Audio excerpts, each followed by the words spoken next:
So, book two in the Wyrm Chronicles is out now, as the crow flies, in which the tragic misadventures of the nobility and peasants alike are further explored as the world of Adref burns, and more than one crazed sorcerer grows in considerably in power.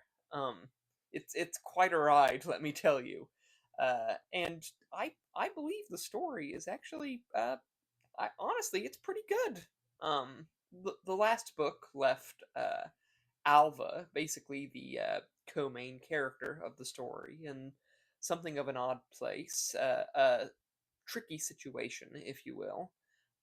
Her being lost in a foreign land, right, and seeking to return home after her uh, triumph, shall we say, over the Bard's Coast Guild, which resulted in a flames, an awful lot of flames, actually, and Alva is still feeling conflicted over what all transpired at Bard's Rest. She she mourns the fallen and frets over those whose lives she has, almost to her shame even, cut short. She feels guilt for even indirectly causing uh, inflicting suffering upon others. And she is surrounded by people at the start of this book, and yet she feels very much alone, with only witches and serpent men to confide in. The old gods as well. So she fights to return home, and while she's at it, to somewhat unravel the mysteries of Wildren as she does so. For the daughter of the wolf is naturally quite suspicious of heartless men and supposed turncloaks.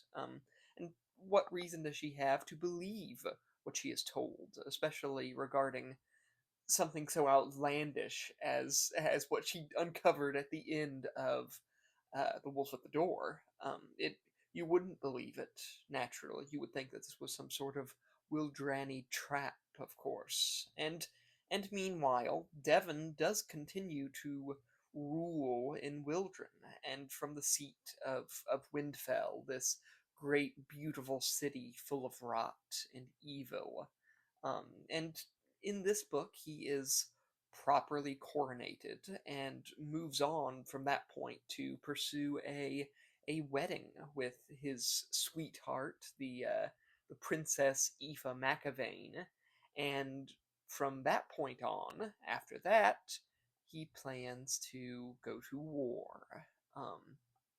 And there are many there are many conflicting interests in the city alone, and I was careful to ensure that nothing came easily to the main characters. Lord Mannion has his own war with the church to contend with, as they begin to believe that he is a sorcerer, a heretic, and they begin to question whether he should be Lord Counselor at all. And he does sort of, he tries to bring order to the realm, and that involves having to balance his own interests, what he believes to be right, with those of the people around him, the desires and beliefs of the other counselors and of his political opponents, and all while goes around harboring perhaps the greatest threat to the kingdom's stability right under everybody's nose. Um, and even still, you've got the low-born, scummy grave company causing trouble as they always do. Audra Greenblade has to come to terms with with her fate, her true nature, right? And she's haunted in this book by the presence of the Bloodstone Knight, who is just a jerk, really. The Bloodstone Knight, I'm actually proud of this character quite a bit. Not just because I love the design, right? I kind of based him on that, like, that dramatic, like, tourney armor, the gargoyle helm, and the black armor. You know, he seems very grand and imposing and dangerous. Might put you in mind of various video game characters or the Hound or some such.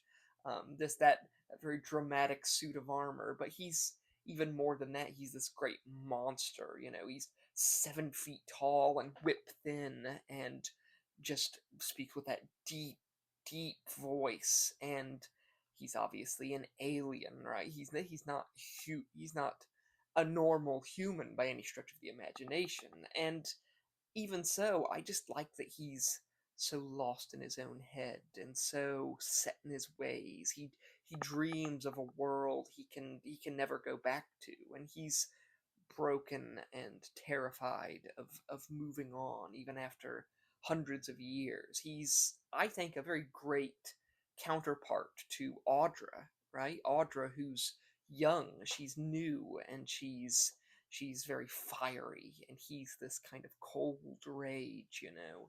And he has his own motivations at work, his own desires. He, even in failure, he seems to exult.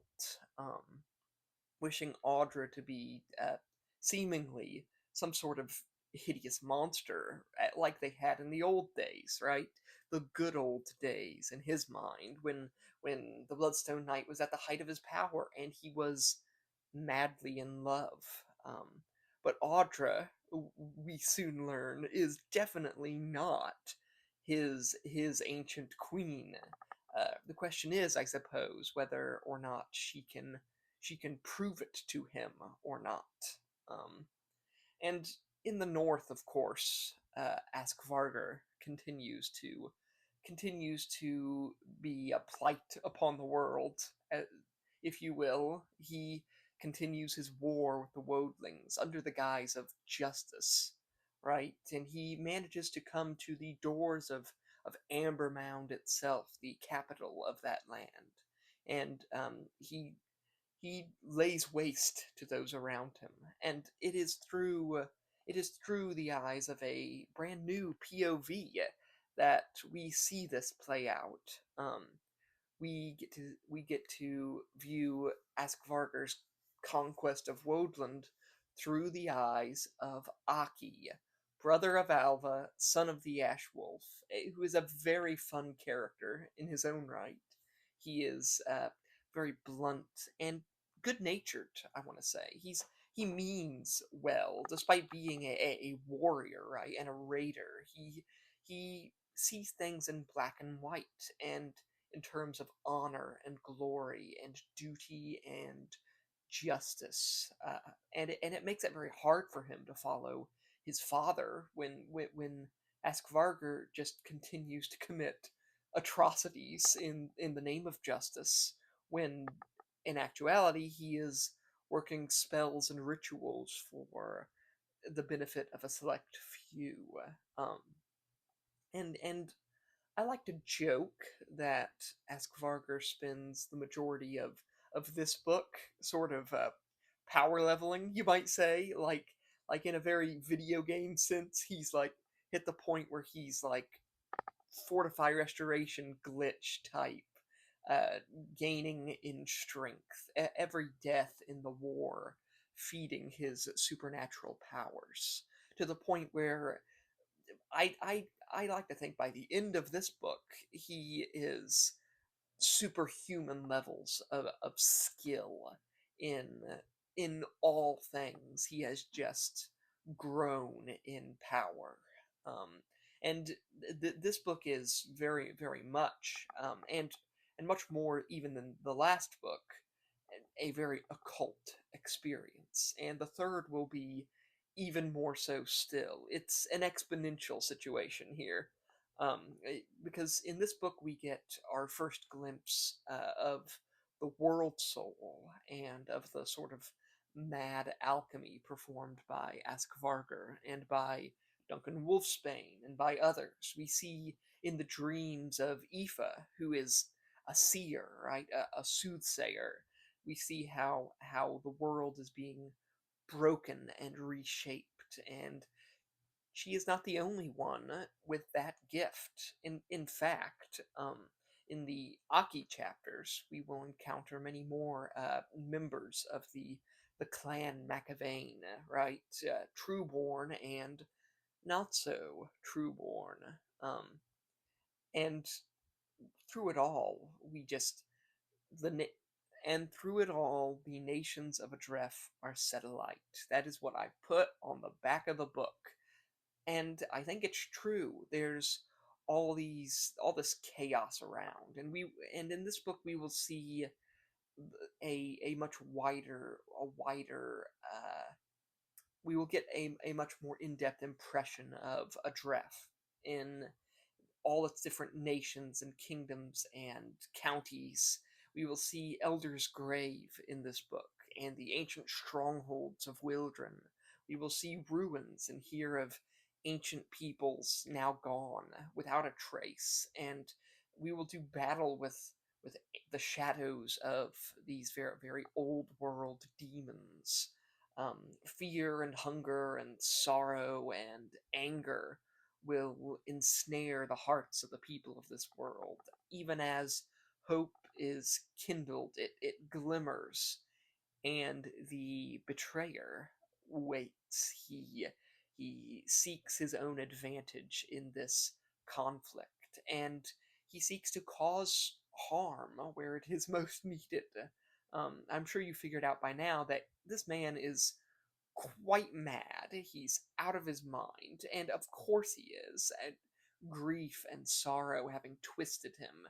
Um, I dare say he's even more deranged than Askvarger, and he's just pure chaotic evil in a lot of ways, constantly improvising, weaving threads of sorcery and opportunism to reach his one and only goal.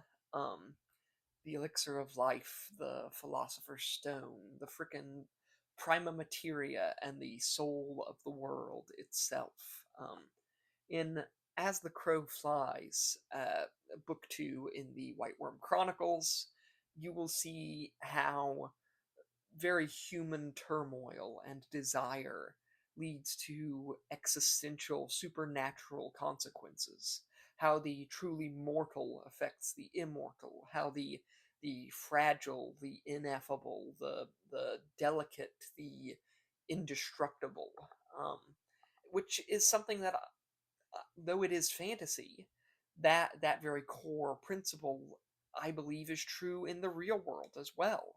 How very small human actions can have far-reaching, far-reaching and uh, borderline cataclysmic results. And that is all that you will find in As the Crow Flies, now available on Amazon. I sincerely hope that you enjoy. Um, until next time, bye.